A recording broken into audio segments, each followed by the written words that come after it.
features of modernist literature. Okay, so for features of modernist literature, I have pointed out three major features. There are many more, but these are vital and central to modernism. That is why I have kind of isolated them. And then I've included a few examples. In fact, one example for each. So the first feature of modernism is individualism. Now, probably you would say that individual has been there for centuries, and we are aware of the humanism of Renaissance age as well. That is true to some extent, but with the only difference that in Renaissance times, the kind of individualism we see is that individual is basically in confrontation with God, with the divine. You might remember the example of Dr. Faustus. I narrated to you the brief plot of the play as well. Dr. Faustus by Christopher Marlowe. So that is story of a scholar, of a priest who turns into a magician by reading various kinds of relevant literature, and then eventually he turns out to be a successful magician. So what we observe in his story is that he is in conflict with the God, with the divine. Okay, so there is a degree of individualism in the character of Dr. Faustus, but that individualism marks only his conflict with the divine forces, with the divine message, with God. But the individualism of modernism is very clearly different. It is different in the sense that in the case of modernist individualism, the individual is in conflict with the society, and the individual is not willing to take the social values for granted, and the individual is prepared and determined to fight against the collective values which are given to an individual from the society. So the conflict is now between the individual and the social ethos, as they say it, or the social morality, as they say it. So one major example of that is Ernest Hemingway. I pointed out his play, The Old Man and the Sea, quite on purpose because some of you might be aware of this very small novel.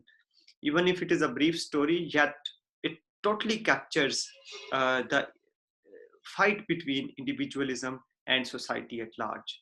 So this novel, Old Man and the Sea, it is about an old man actually, who is a fisherman. And he starts his venture on the sea to capture a whale.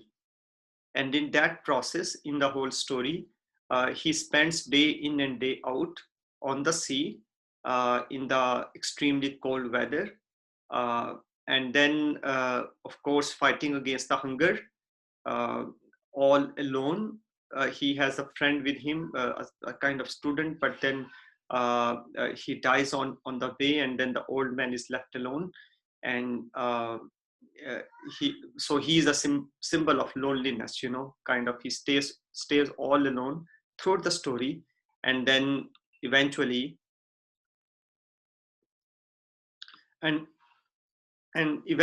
he reaches close to the whale, which is his target, but then as it happens, quite a number of sharks attack him, and then he fights against the shark as well.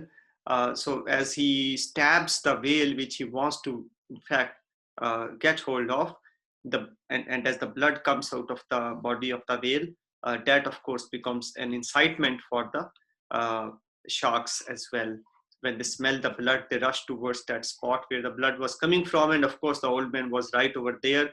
So sharks kind of attack the whale, and while they attack the whale, the old man tries to save his target, which is the whale, from them, and in the process he gets injured himself as well.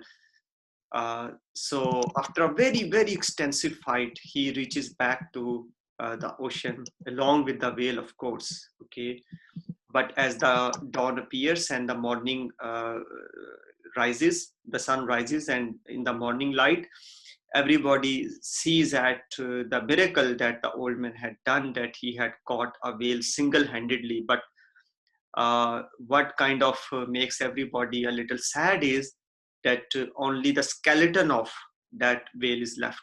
The rest of the flesh of the whale is eaten away by the sharks. So this is a kind of, fight between the individual, which is old man, and the sea, which is the society.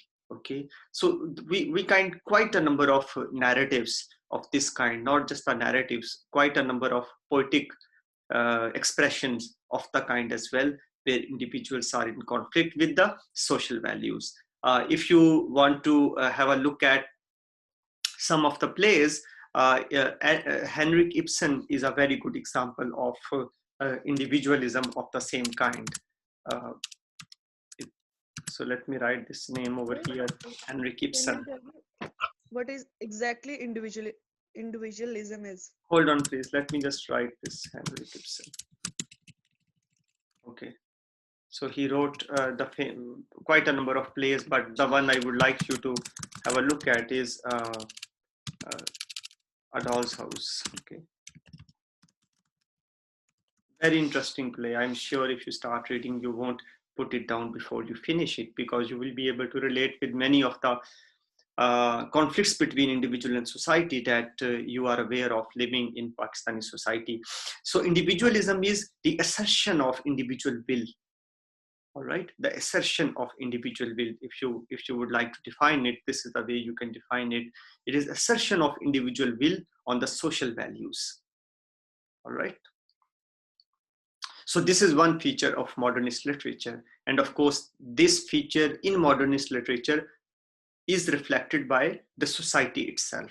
That is, the individuals living in the society, they themselves are gradually turning into individuals. And of course, periodically, we are talking about the time between 1890 to 1930. Okay, that is where we bracket the modernist age. Okay, sir. Okay, so moving on to, I'm sorry, this text is small, but I just wanted to have this quote over here. I will share the slides. You can easily enlarge the font and read that way on your own. Okay.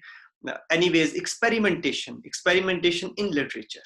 That was a unique feature of this time. What does that mean? That means the writers before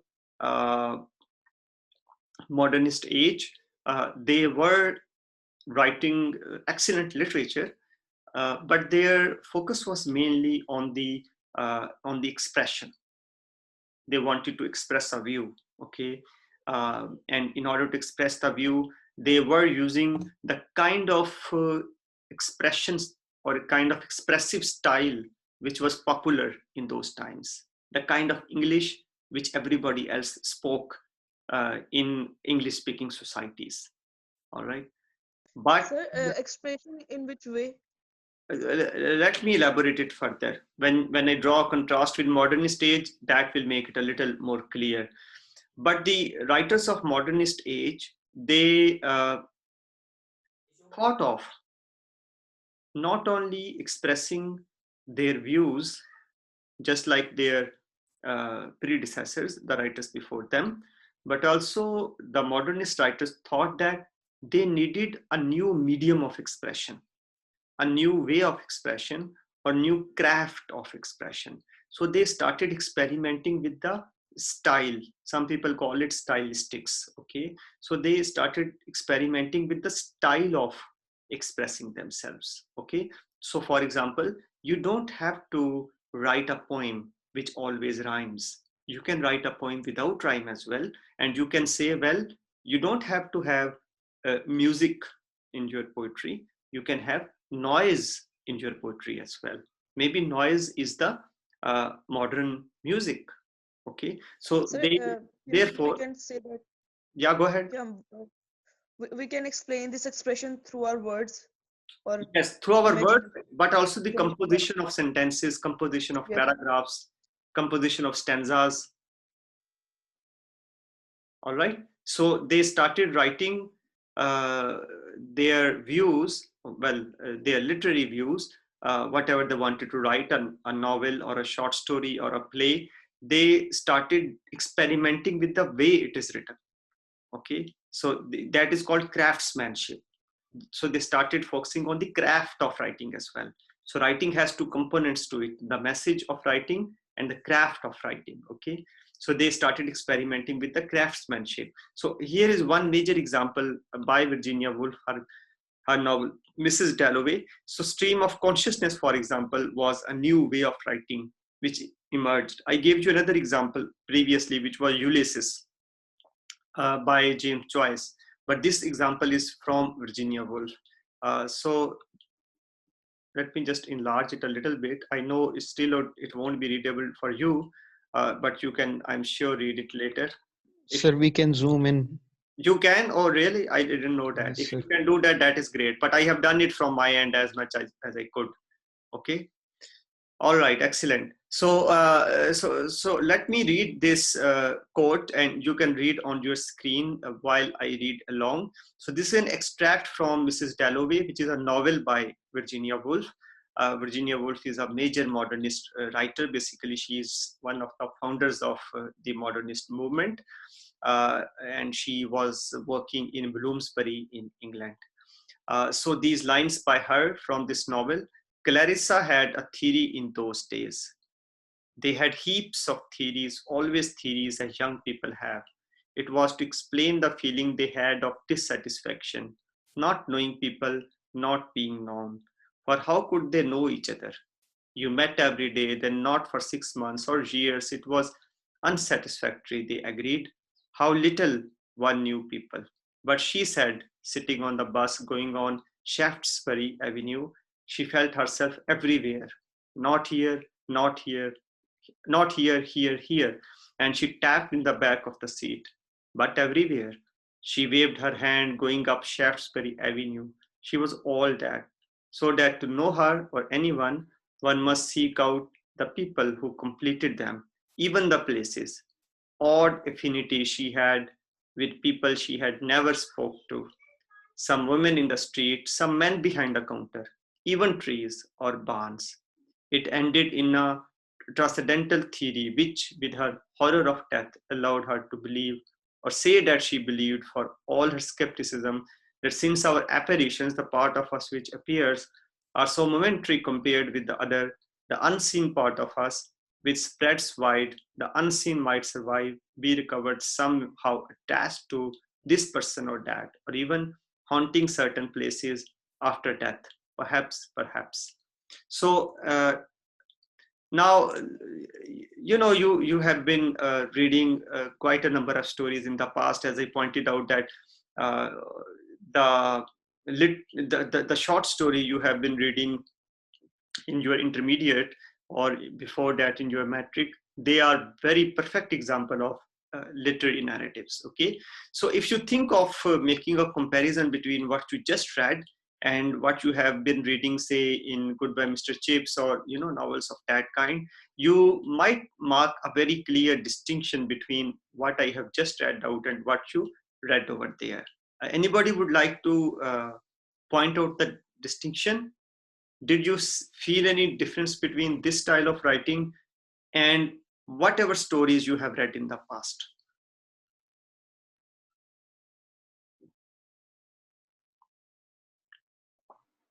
This one is more free flowing. That This was more free flowing. free flowing. Okay, very good. Yeah. And the other stories that I have read, they have structure to it. Yeah, yeah, yeah. They abide by certain rules. And over here, you can just be yourself and write whatever you think of at that moment. Good. Yeah, yeah. The word structure is really an appropriate word to describe what is happening here in this case. Yes, sir. Well, yeah, go ahead. Like sentences are not completed and Yeah, yeah, yeah, kind yeah. of phrases are written. Yes. Yeah, that's true. So it seems as if the thought is flowing. All right, the thought process is flowing. So this kind of writing is called stream of consciousness, because the writer is not tracing the movement of a plot. So as Isha pointed out the word structure, the pre-modernist writer, or we can say the non-modernist writers, so to say, the writers who do not write in the tradition of modernism, they are focused too much on the structure of the plot. You know, they want to have that order in whatever they are writing. Okay, and they kind of stick to that order because they believe that structure of language is uh, what remains as it is. We can't change it. Okay, and then they try to fit their ideas into that. But over here, the thoughts are overflowing the language to the extent that the thought is kind of breaking away the language, okay, or breaking from the language. Now, this kind of expression is what we call craftsmanship. Now, where is craftsmanship over here? The craftsmanship over here is in the experimentation with the language. You don't have to subject your thought to the language, because if you do that, you are kind of enchaining your thought.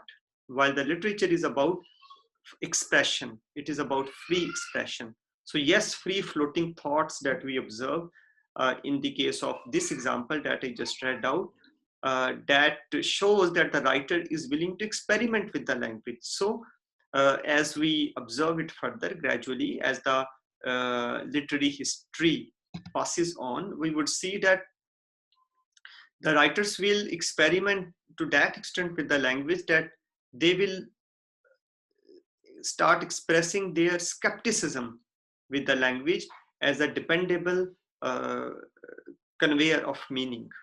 Okay, I know this last part of my statement is a little vague, but let me clarify it a little bit more with the next slide. So modernist literature is also about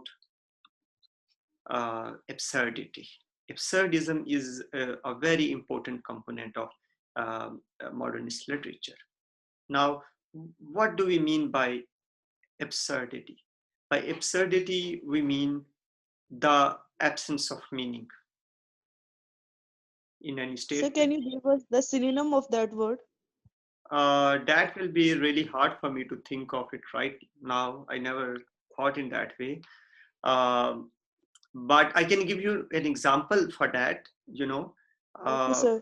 we often say about a certain statement or a certain action that this action is absurd. Okay, so when we say that it is absurd, that means it lacks any sense, or it is, Meaningless. yeah, or it is nonsense. There is no sense in it.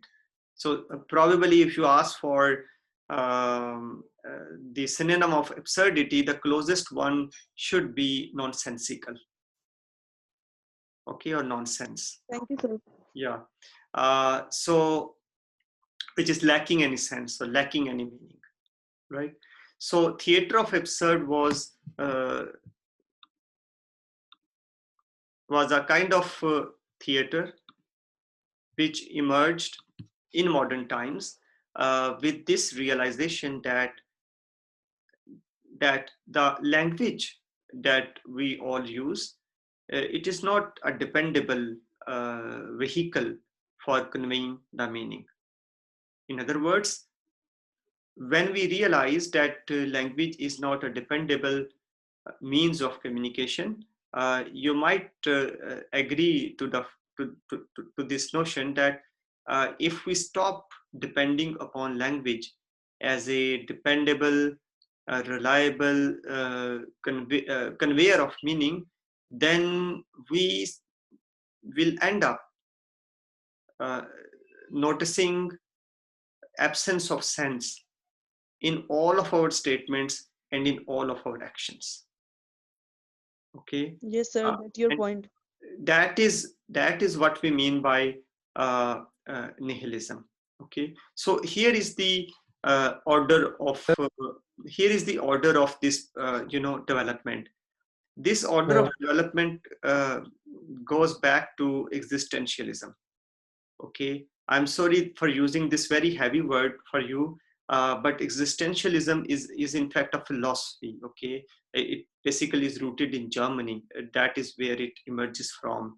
uh, uh, and existentialism, brings focus on human beings and shows that human beings are essentially all alone in this universe, and they have to make their own choices. Okay, so human beings are living in Sir, a. Yes, go ahead. Sir absurdity मतलब meaningless ना, Yeah. तो modern literature में sir फिर हम अगर meaningless चीज को फिर हम यूज क्यों करते हैं सर? अगर कोई सेंटेंस है, कोई स्टोरी में ऐसी चीज है, तो फिर सर हम उसको यूज क्यों करते हैं? This is a very nice question. May I say something? Sir, may I say something? Yeah, second question or comment. Yeah. इसका Uh, ये हो सकता है sir, कि sir, रीडर first को of उसकी all, अटेंशन ग्रैब absurdity करने के Who लिए is speaking? Yeah. absurdity doesn't actually mean that life is meaningless. That is something else. And second of all, it's just a school of thought. It doesn't mean that it is the absolute truth. So it doesn't mean that life is meaningless. It's just a school of thought, matlab from Albert Camus, the father of absurdism. But that necessarily doesn't mean that life in itself is meaningless. Because Leo Tolstoy said the same thing, that the ultimate knowledge attainable by man is that life is meaningless. But that's just one school of thought. Okay. Like pessimism and narcissism and the other stuff, which is like on the negative side of the line. But on the positive side, there are existentialism, which says that life does exist and we have a choice in every possible scenario. Okay. Okay. I think this is a very apt response to Hussein's question. I would only like to add that in a piece of literature or in a literary writing, we still write absurd plays, or we do find absurd plays or absurd writings, because it is only through writing that we get to understand what absurdity is. I mean, that uh, as Umar said, that it is a school of thought, but then writers wanted to express, that school of thought, for the reason that they were kind of either advocates or adherents to that school of thought. Not everybody has to be adherent to this school of thought, okay, but those writers were. All right, so you might notice a connection with the immediate past, which is individualism.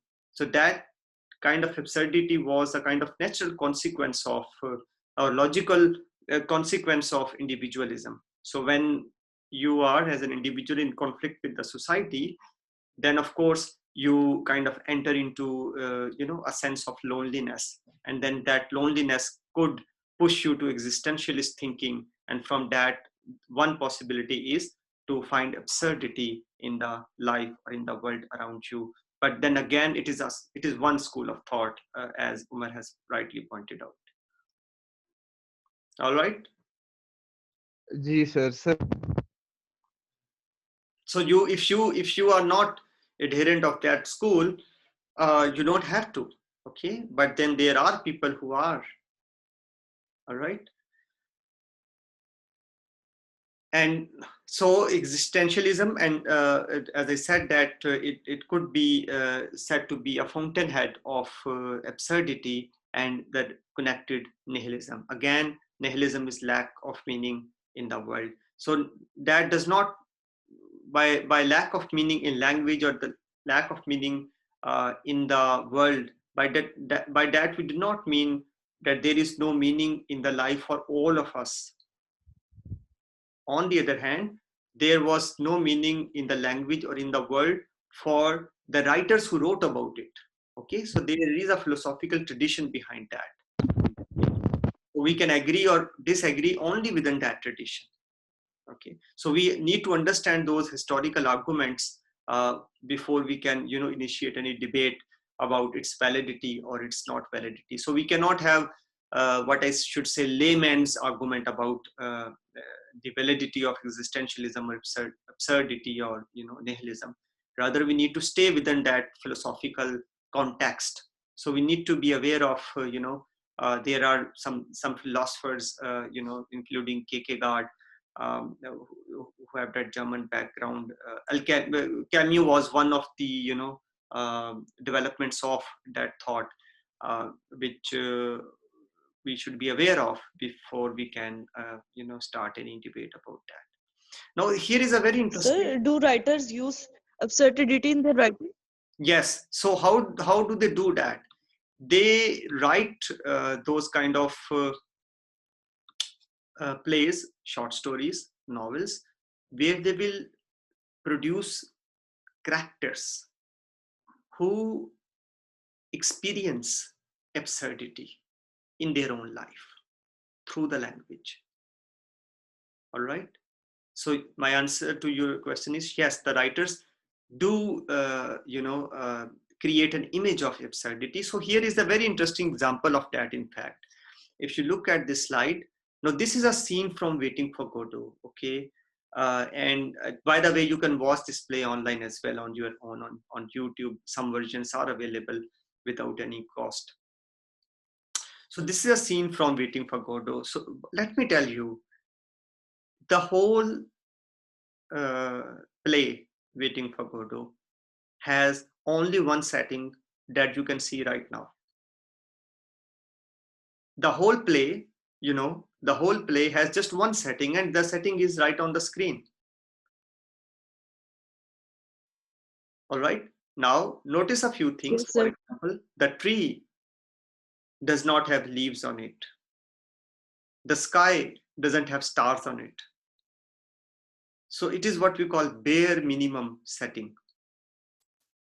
Now, Waiting for Godot is one of the most important examples of theater of absurd, or one of the most important example of absurdist play, or absurdist plays. Now, the setting itself, as you see it, one of the scenes over here, it captures the sense of nihilism in human life, or in the social life of human beings. Okay, so two men whom we see over here, again, they are wearing kind of black and white dress. All right, so that no meaning is conveyed even through their dress code. And if you read the play, you will be surprised to see that they use a kind of language which almost does not have any meaning. So one character, for example, will say to the other, let's go. The second one will reply, yes, let's go. And then there is an instruction by the playwright. Under it, they don't move. Okay, so imagine the dialogue. So one character says to the other, let's go, and the other one says, yes, let's go. And then under it, there is a line, they don't move. Okay, so this, these three lines in the play, and they repeatedly appear throughout the play. They kind of capture that sense of nihilism or meaninglessness. That is the language which is supposed to tell one individual to the other about an action which should be performed, which is moving from one place to the other.